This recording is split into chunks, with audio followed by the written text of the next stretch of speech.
आज मी तुम्हाला आषाढी एकादशी बद्दल संपूर्ण माहिती सांगणार आहे। व्हिडिओ अगदी छोटा आहे, परंतु यामध्ये तुम्हाला बरंच काही माहित होणार आहे। आषाढी एकादशी, आषाढी वारी या सर्वच गोष्टींची मी डिटेल्ड माहिती देणार आहे, जी पण कोणाला माहीत नसेल। थोडीफार माहीत असते, पण कदाचित आपल्यापासून काही गोष्टी वंचित असतात, तर त्या ह्या व्हिडिओच्या मार्फत तुम्हाला आज मी सांगणार आहे। व्हिडिओ शेवटपर्यंत नक्की बघा। चॅनलवर नवीन असाल तर अशा धार्मिक सांप्रदायिक रिलेटेड व्हिडिओसाठी चॅनलला सबस्क्राईब करून ठेवा।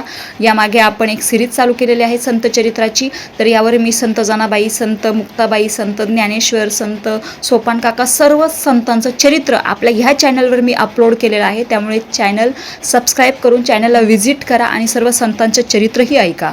तर सुरुवात करूया आषाढी एकादशीला।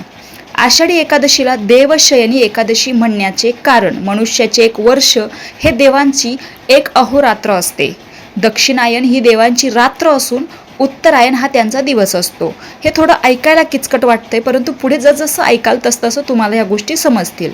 आषाढ महिन्यात येणाऱ्या कर्क संक्रांतीला उत्तरायण पूर्ण होऊन दक्षिणायन सुरू होते, म्हणजेच देवांची रात्र सुरू होते। म्हणून आषाढी एकादशीला देवशयनी म्हणजेच देवांच्या निद्रेची एकादशी असे म्हणतात। या दिवसापासून चातुर्मास सुरू होतो, ते कार्तिक एकादशीला संपतो।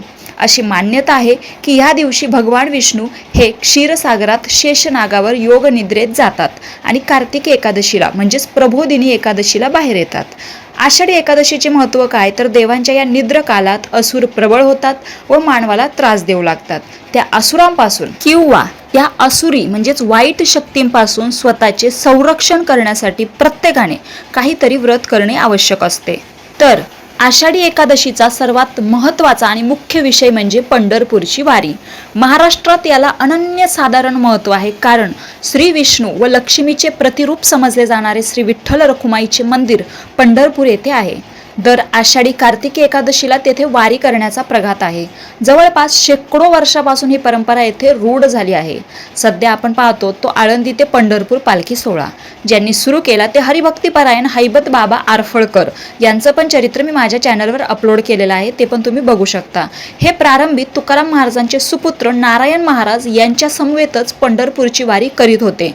कालांतराने आळंदी व देहू येथून स्वतंत्र पालखी सोहळ्याचा प्रारंभ झाला। पायी वारीला जाणाऱ्या विष्णू भक्तांना वारकरी म्हटले जाते। सातत्य, नियमितपणा हे जसे वारीचे मुख्य वैशिष्ट्य आहेत, तसेच दुसरे म्हणजे पंढरीच्या विठ्ठलाची वारी ही एकट्याने नव्हे तर समूहाने करायची आहे। पंढरीची वारी ही सामूहिक भक्ती आहे। वारी ही साधना असून दिंडी हे एक साधन आहे। सर्व विठ्ठल भक्तांनी एकत्र जमून अभंग गात, टाळमृदुंगाच्या गजरात वाजत गाजत नाचत आनंदाने पंढरीची वारी करण्याची पद्धत आहे। अशा प्रकारे टाळ मृदुंगासह हाती भगवे पताका घेऊन अभंग गात नाचत पंढरीस जाणाऱ्या समूहास दिंडी म्हटले जाते। सोपे वर्म आम्हा सांगितले संती, टाळ दिंडी हाती घेऊन नाचा। पावसाळ्याचा आरंभ झालेला असतो, आपले शेत जोमाने वाढावे, घर धनधान्यांनी भरून जावे, यासाठी विठ्ठलाला साकडे घालण्यासाठी, थोडक्यात सुख समाधानासाठी लाखोंच्या संख्येने सर्व समुदायाचे लोक वारीला निघतात। या सर्वांचे दैवत आहे विठ्ठल आणि आदर्श आहे भक्त पुंडलिक। तर कथा अशी आहे, सर्वांना माहीतच आहे, पण तरीही एकदा सांगते की पुंडलिक नावाचा एक विठ्ठलाचा निस्सीम भक्त होता। लहानपणापासून तो आपल्या आईवडिलांची सेवा करता करता सतत देवाचे नामस्मरण करायचा।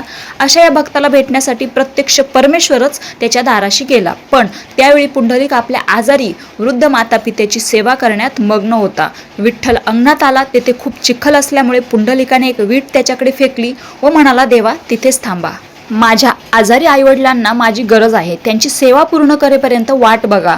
श्री विठ्ठल कमरेवर हात ठेवून वाट पाहू लागले। कितीतरी काळ लोटला, पण पुंडलिक काही आलाच नाही, कारण त्याचे माता पिता आणि त्यांची सेवा करता करता पुंडलिकही निजधामास गेला होता। अशा प्रकारे युगे 28 विटेवरी उभा कर कठावरी ठेवून या। त्यानंतर विठ्ठल रखुमाई तिथेच शिळारूपात स्थिर झाले। तो दिवस होता आषाढी एकादशीचा।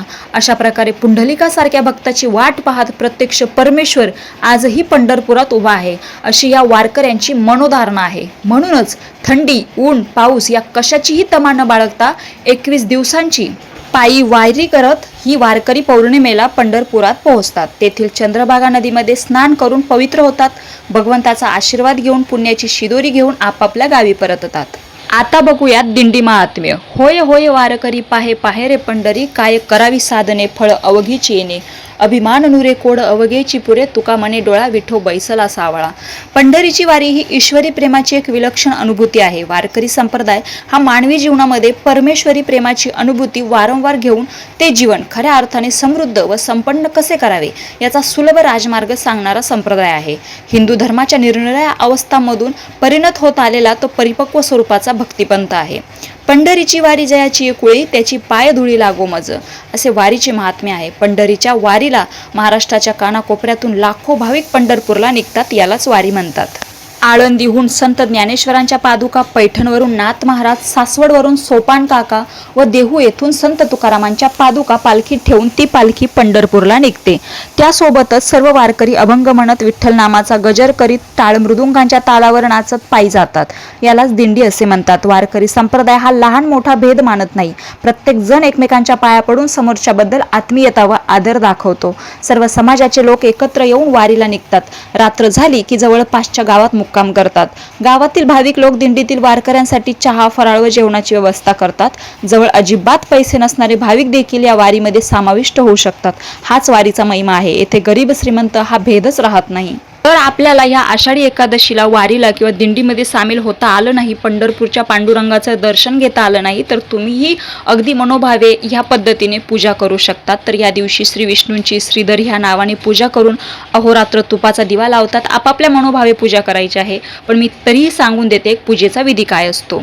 ओम नमो भगवते वासुदेवाय किंवा श्री विठ्ठल विठ्ठल किंवा रामकृष्ण हरी, जोही तुम्हाला तुमचा आवडीचा सोपा मंत्र वाटतो तो मंत्र 108 वेळा किंवा 1008 वेळेस किंवा तुमच्या जेवढी कॅपॅसिटी असेल तेवढी करून तुलसी अर्चन, विष्णू सहस्रनाम पाठ, ज्ञानदेवांचा हरिपाठ, भजन, कीर्तन आदी करण्याचा प्रघात आहे. या दिवशी सात्विक आहार घ्यावा. शक्यतो केवळ फलाहार व दूध एवढंच घ्यावं. काही लोक तर निर्जला उपवास करतात, म्हणजे पाण्याचा थेंबही न पिता उपवास.